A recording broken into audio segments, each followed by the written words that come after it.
All right, we're about to go on. We're going live now.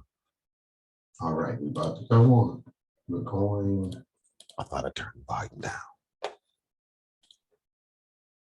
Here we go. Ladies and gentlemen, welcome to I am your host, Tyrone Bridges. Let's get it.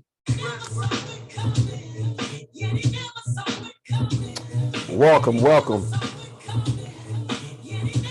Welcome, everybody. I am your host, Tyrone Bridges, and we have a returning guest on our show, a very, very special guest on our show. A young lady who is running for our Washtenaw County trial court, circuit court judge, Arianne Slay. Welcome to the show. Thank you, Tyrone. Thanks for having me back. I appreciate you. All righty. Without further ado, I don't want to juice everybody up with talking. I want to let everybody hear from you, talk to the public and tell them what you're running for and all that other good juicy stuff, even though I said it first. Okay, Tyrone, I'm a trial attorney. How long do you want me to talk? I could take the whole show. Well, do it. We got time. Let's go. Okay. Hello everybody out there in Facebook land. My name is Arianne Slay. I am running to be your next trial court judge in the 22nd Circuit Court. This is a November election. I'm here today to share with you my platform, and I thank Tyrone for having me back on the show. If you are out there and you have questions, please let us know, because I am an open book and I am happy to share my contact information. If your question does not get addressed today, I am here, and I have like 130 some days to the election, so you have a lot of time to get to know me. Why am I running? That's a question most people really start off by asking. And there's a bunch of reasons, but I think the most important one, and the one that is most important for you to know about me, is that justice and justice reform is personal for me. It's not a tagline. It's not something you say with a hashtag on it. It is real life. And I have dedicated the last 20 years of my life as a public servant to making sure that justice is actualized for everyone. And I'm coming from a place of understanding that that has not always been the case for most, and definitely not for folks that look like Tyrone or I. There were days in my earlier part of my career, and actually not so recent past, that I would be in the courtroom over in the city of Ann Arbor. And when the police chief and the now sitting Judge Perry were not on the bench, I was the only person of color in 6 floors of people in a municipal building. The only, until the criminal defendants came in. And then the only people that looked like me were in cuffs. And that is a hard reality to see. It is a hard reality to work in, knowing that this system has let us down time and time again.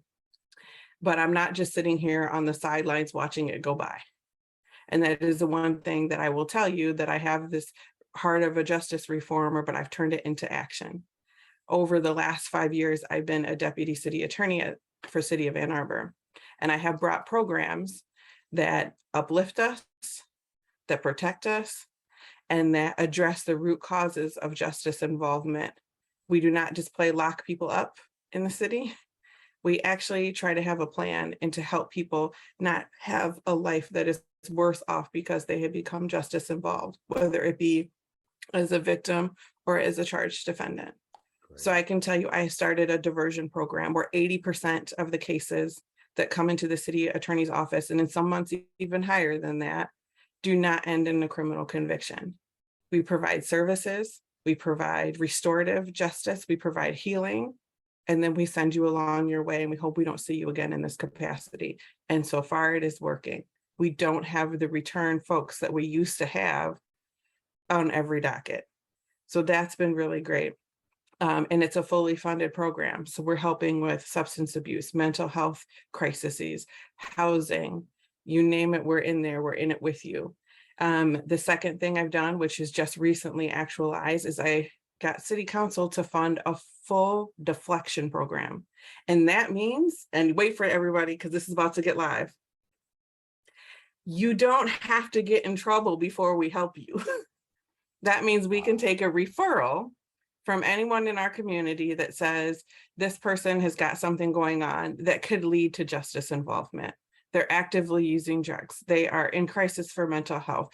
They are not housed. They are underemployed. These are things that in a combination and in a whirlwind of things could lead to getting somebody caught up. Can you help them now before this happens? Or alternatively, it's already happened. We're trying to mitigate this. They still need help. And do we have to wait till they're convicted to get them help? If you're looking for government paid for help, yeah, you do. That's the way the system is designed. There's too much money in the criminal justice system to not have more people feeding into it. But the city of Ann Arbor took a step back and they said, we want to help people before they end up in incarcerated positions or that they are having charges that they can't get back. So again, fully funded, over $500,000 per year, housing, substance abuse, mental health crisis, identification services, GED services, you name it, there's a pot of money for it. And I'm incredibly proud of this work. And it was something that I felt like I needed to do so that I'd be prepared to go to this next avenue of service, which is to serve as a judge. Look here. So those are the things. I'm not a all talk person. I'm actually live. I'm in the community. I'm doing these things. I have been doing them for a long time. I also spent 6 years as the domestic violence prosecutor for the county. But I worked in the jail doing substance abuse screenings, a little tether, a whole bunch of stuff over the course of my years. So I have a lot of experience and perspective to bring to the bench. But speaking of perspective, if I am blessed to serve as a judge for y'all, I will be the only person of color on the entire circuit bench. And I think that's important because I do bring perspective, and I won't just bring it to my colleagues, but I'll bring it to the community as well. I think one of the most important things that we need to do as elected officials is to bring trust to the government. Most people, rightfully so, don't have any. And I believe that I can earn your trust through transparency, one decision after another, day after day.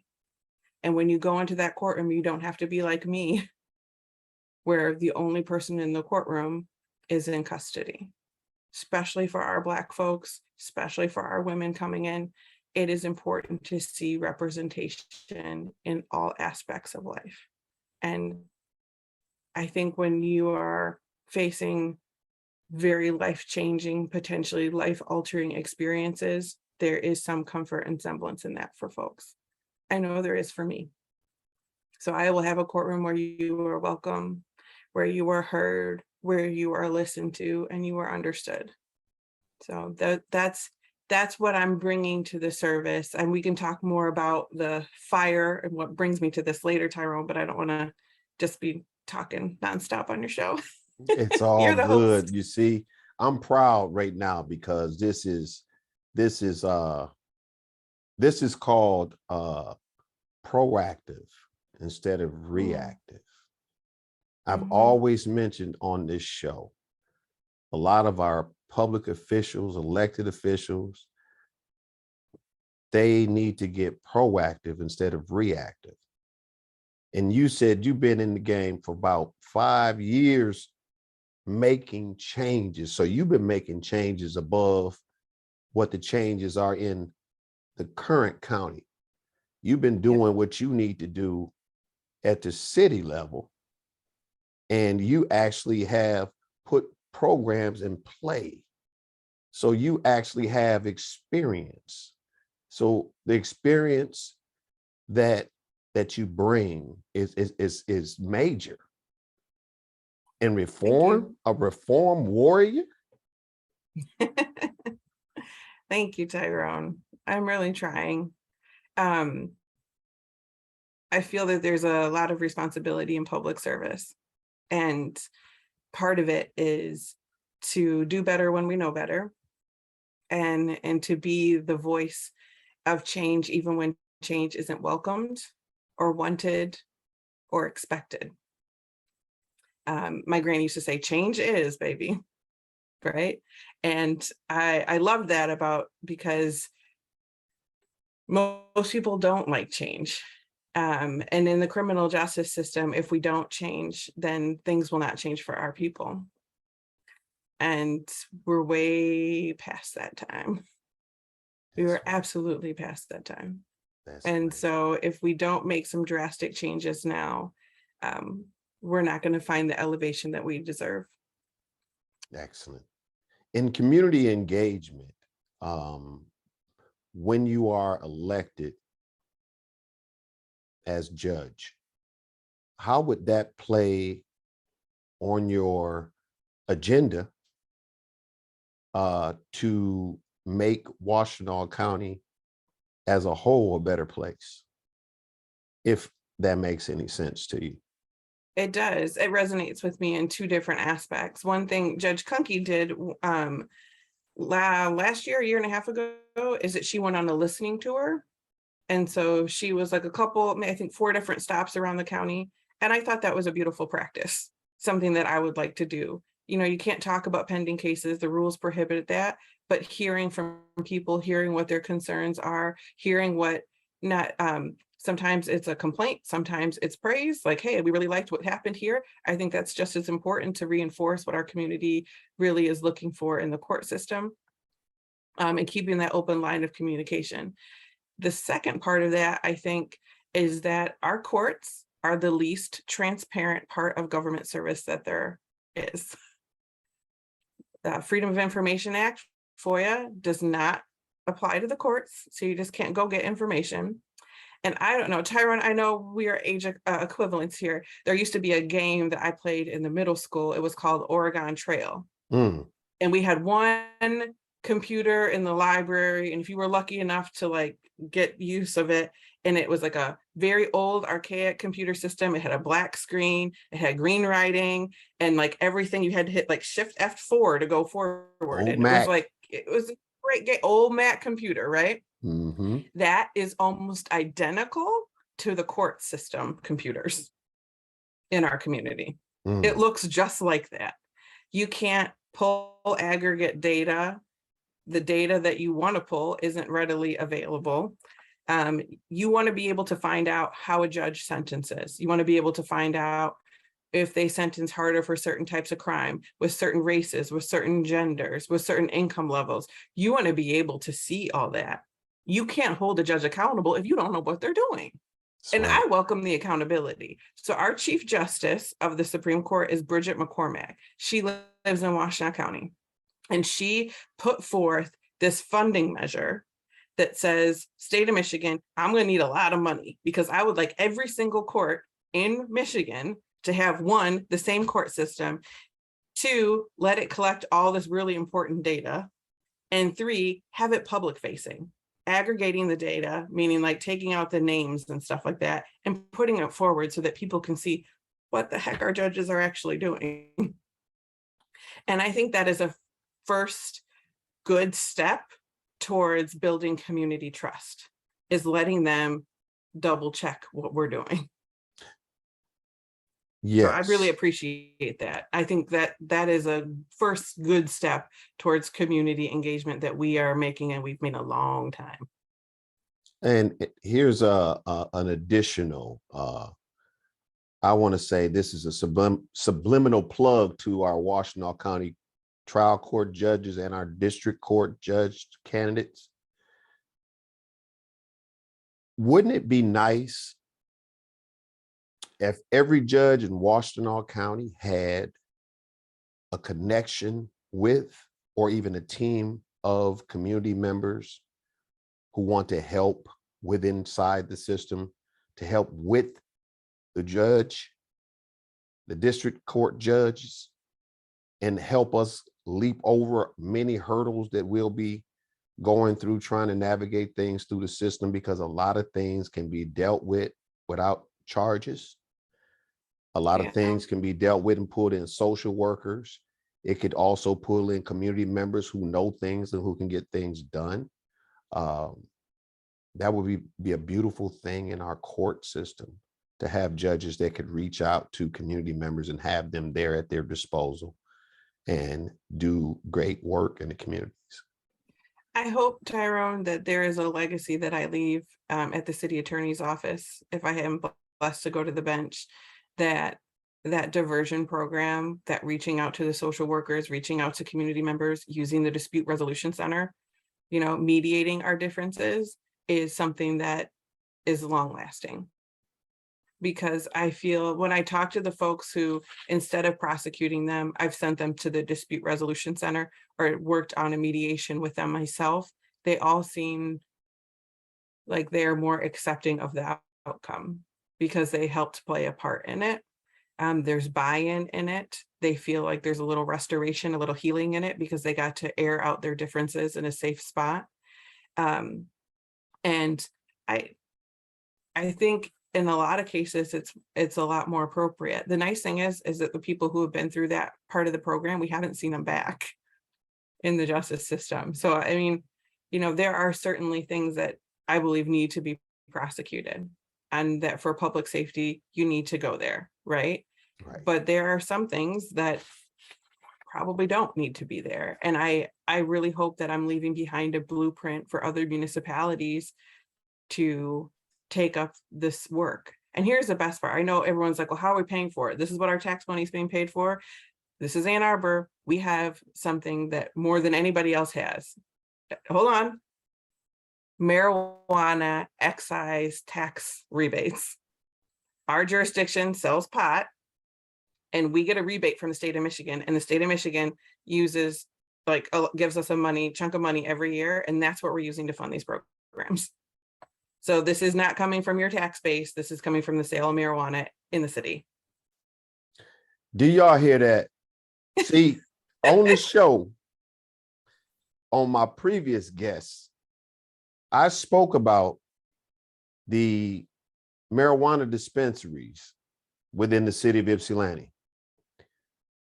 And it's not their duty, but they should want to put back in their community, and the city should recognize them and accept their services, their fees. But making sure the funds go to the right place is important. That's why I mentioned that the medical marijuana dispensaries could actually pay for kids' summer camps, those low-income kids that can't afford to do it. That was the out-of-the-box thinking thought.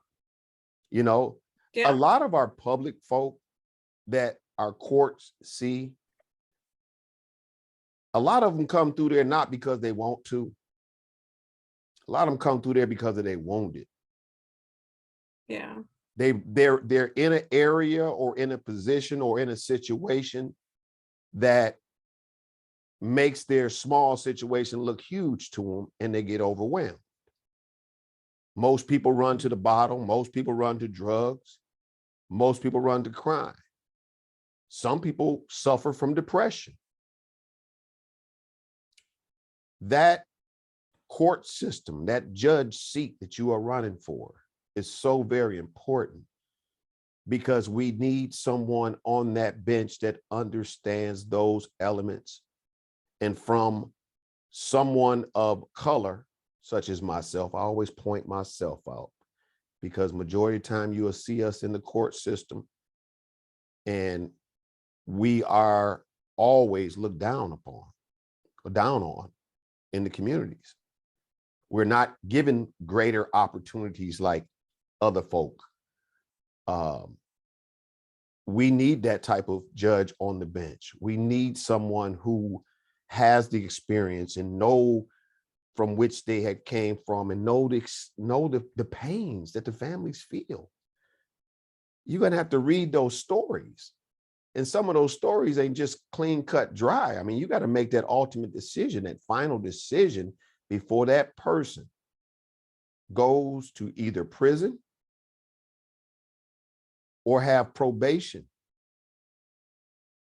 And a lot of people want to know, are judges so stuck on reform? Are they not going to focus on the hard crimes, the crimes against their babies, the predators, the murders? There's been violence, I want to say within the last 30 days, I want to say about 7 or 8 bodies within Washtenaw County. We need judges also that's going to pay attention to some of those fools out there that's acting a fool, that want to put fear in people's heart. And we want a better place to live. Not just fear, but pain, like generational pain. And Tyrone, I'll tell you, in my days as a prosecutor, I stood with people on their absolute worst days of their lives. Very few people ever come to court for happy reasons, right? You can get married at a courthouse, that's exciting. You can adopt a child, that's kind of exciting. Sometimes a name change, you see a little celebration for that. But other reasons, nobody ever comes to court like in a joyous kind of way. And in my years as a prosecutor, I prosecuted everything from drunk driving to homicide. And there is nothing more just devastating than standing next to somebody who has lost a child or lost a loved one to violence, unnecessary violence.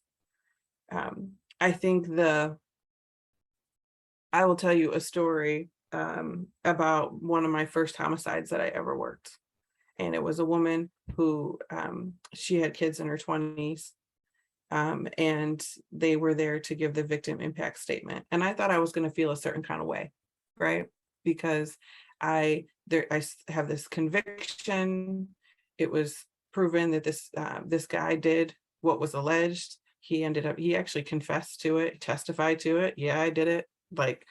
And as a young prosecutor, you're taught not to have these emotions in the courtroom. That was the old administration and how we did that.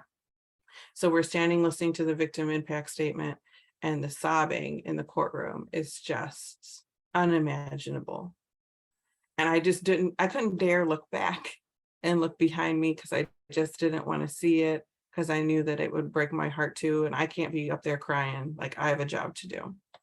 And at some point I just continues, and I do look back, and I see one of the victim's uncles hugging the defendant's mama. Mm. And it was the quintessential picture for community harm. This mama is losing her son to the Michigan Department of Corrections. He will spend the rest of his natural life in the Department of Corrections. These kids, these aunts, uncles, mamas, that woman's not coming back regardless of what happens at that day. And you have to really weigh the balance of, what do you need to do to make sure that our community is safe so that this person doesn't perpetrate a crime again? But I will tell you this, there are very few people that are going to spend their natural life in the Department of Corrections. Most everyone is coming back. And do we want to come back with people who have conditions that are tried to help them and help them reintegrate back into society? Or are we just going to lock them up and hope everything's okay when they get out? It's time out for that, because that's the way we've been operating. Like, there are some really great local programs that are really focusing on reentry. But I think the most important part is that when you are making a sentence, it is individually tailored. Now, for those of you who haven't watched a circuit court sentencing docket, and they happen 4 days a week, they sound very similar on most fronts. $1,100 crime fines and costs, $75 crime victims' rights fee, don't go to 123 Main Street, don't have contact with Jim Shoe or barbed wire, and don't use alcohol or illegal drugs. And that kind of sounds the same. Mm-hmm. And I get that, there's certain things that the court has to order by statute. But I can't imagine that regardless of whatever brought you before the court, is that everyone's conditions should sound the same, because we're all individuals. We all suffer from different ailments and vices. And so I think making sure that you can weigh public safety with the needs of the person who is, under sentence. It's a formula. It's not easy. It's not a perfect science, and it takes experience. And I have been serving in this capacity. This is a criminal seat, Tyrone. This is a criminal seat that's also going to have restraining orders and a little bit of domestic work. That now is not the time to learn criminal law. You can't make improvements. You got to be able to go right in and slide into this and understand the law. You don't need to learn to be a judge while learning the law at the same time. And that's, I think, very important, because I also know where we can do better. And Right. so let me put a lid on that one then. I guess, yeah, in a ball in a nutshell, you have to be a battle-tested prosecutor to know what that seat entails. And if you ain't battle-tested, in which, Arianne, you've been battle-tested for many years. You've been battle-tested for many years. And at the same time, you came out on top. You came out on top because you did it the right way. And I'm mentioning this to you because I know for a fact, I seen you work. I seen you work during your campaign. You held your head high and you stood on dignity, respect, and the truth.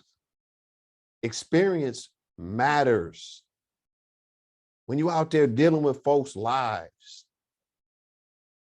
this ain't no Democrat or Republican or independent that don't be talked about anymore.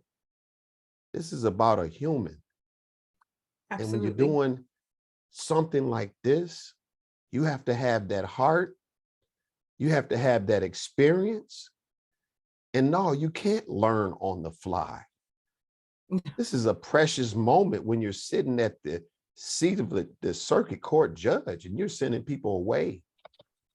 You can't learn that on the fly. So no, without, I wouldn't recommend it. no. It doesn't need to be that hard. I'm not saying it can't be done, but it doesn't need to be that hard. Well, it shouldn't be done that way because we know what we need on our seats.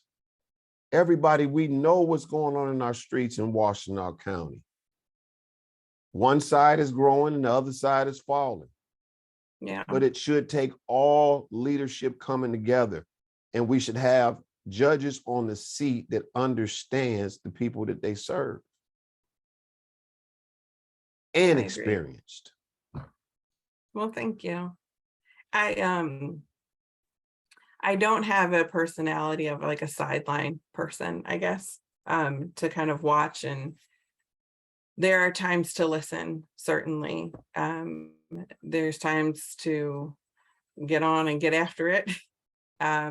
But most of the time, you should be searching for a seasoned way to look for change. And I say that, and I was going to tell you more. I mentioned that fire where I get this from, and I get it from my dad. And for those of you who haven't met Ron Rowe, he is quite a character.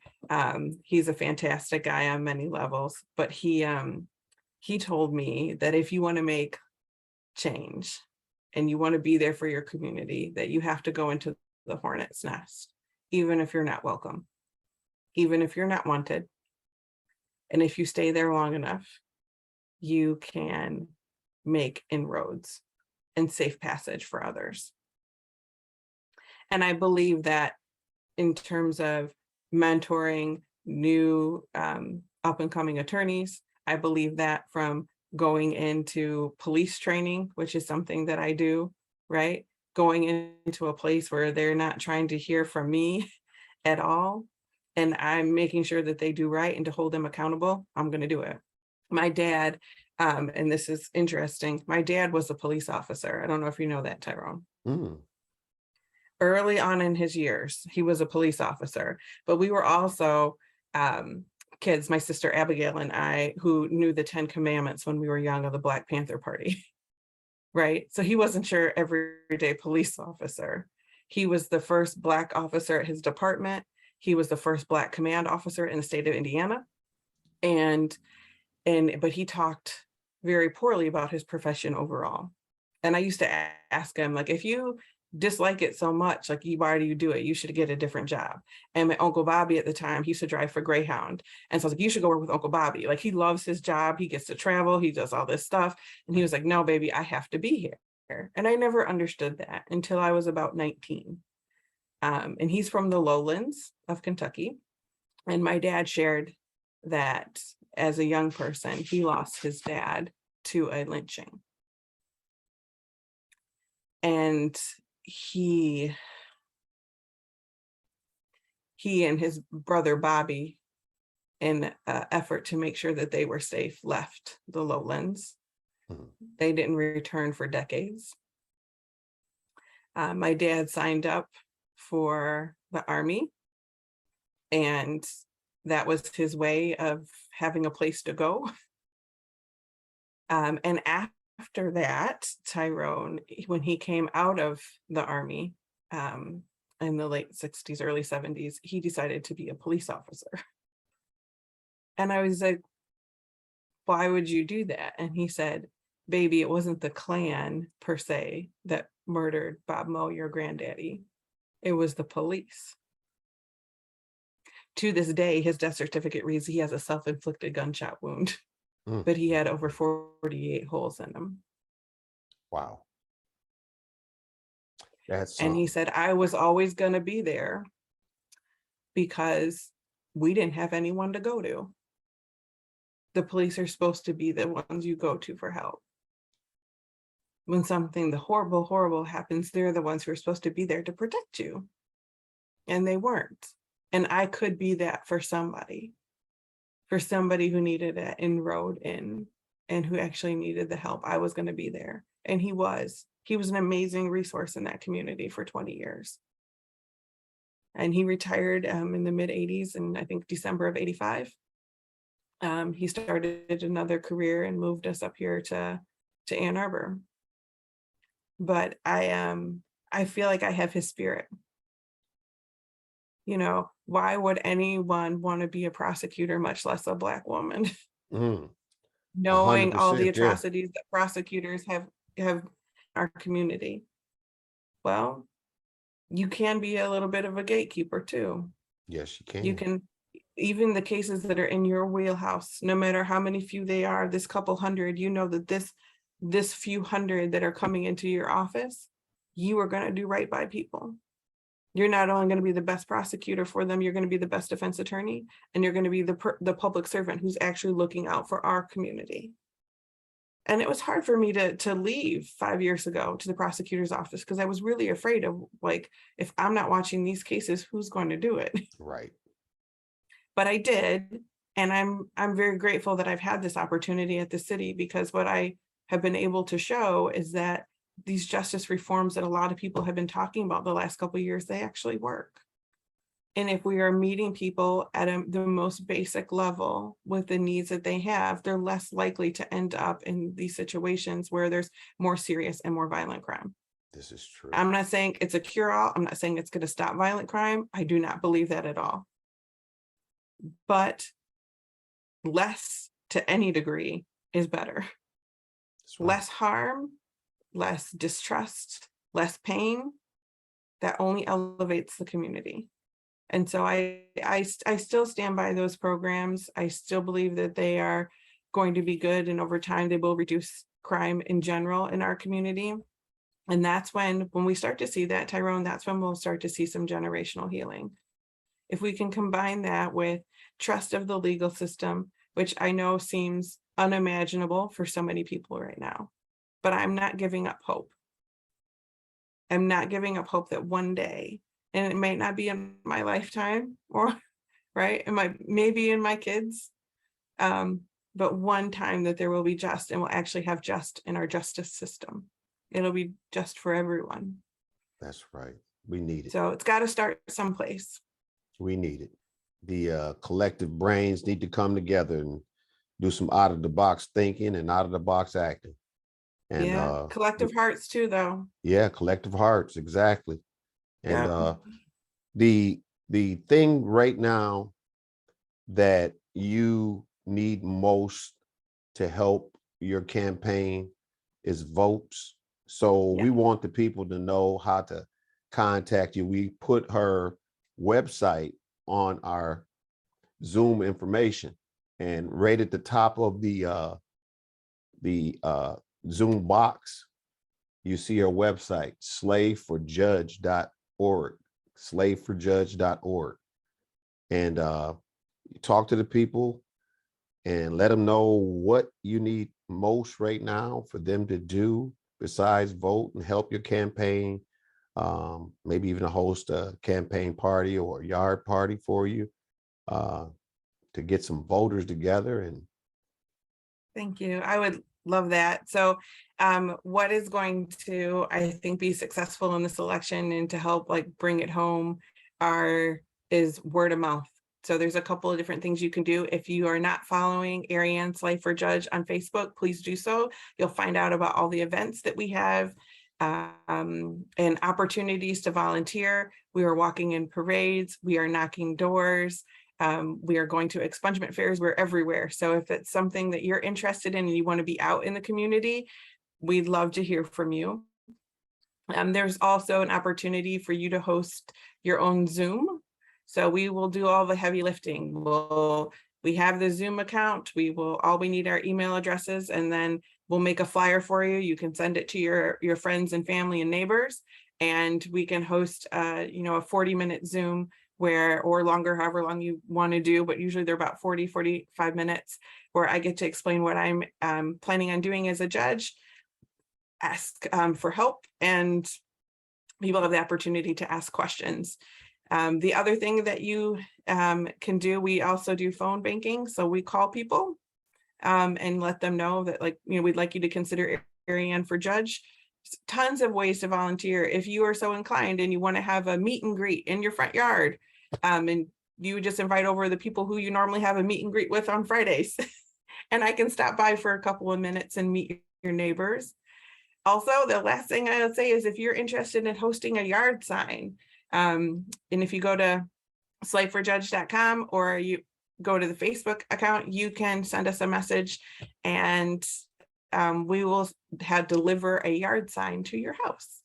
And you can host it there. And that's super important. It is a long season for us. It's 130 days till the general election. So you can just make sure it's out when those absentee ballots go out in October. look here. So those are all ways that you can, if you're interested, if you'd like to hear more, obviously, Facebook is the quickest way to get in touch with me. We have some campaign volunteers that are on it all the time. Look here, y'all. Let me go ahead and explain something to you real quick. Experience matters.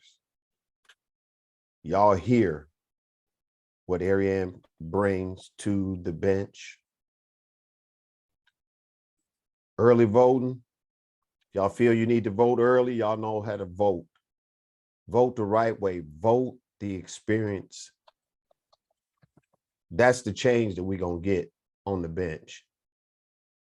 The total experience is an Arianne Slay. Hands down. Y'all know that.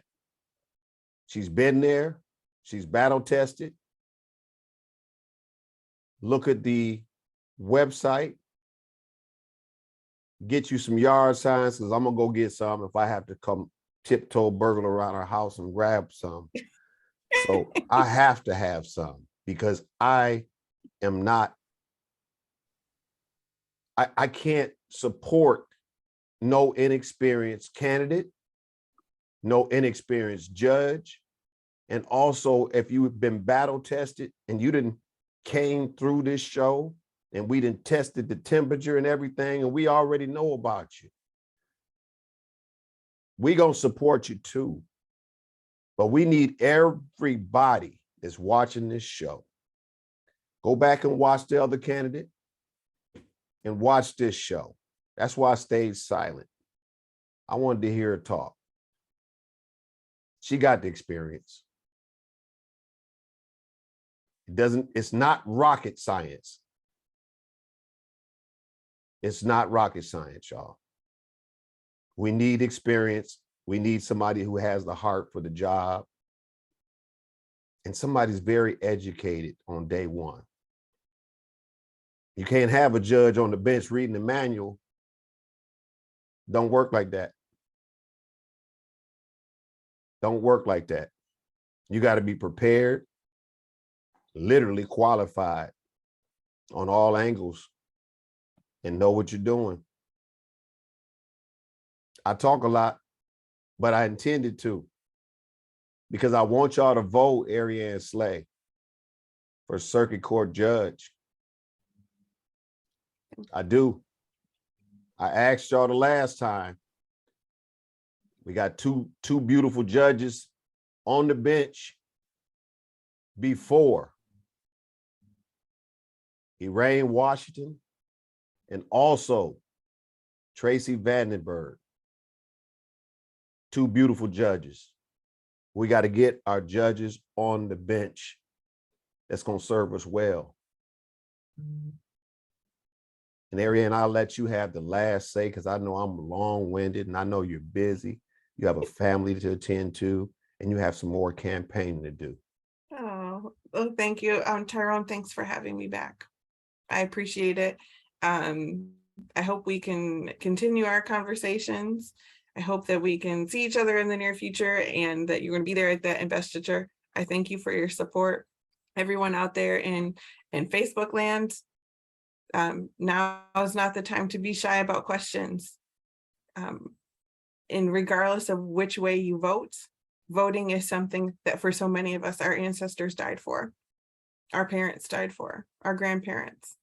It is very serious, and it is something that should not be taken lightly.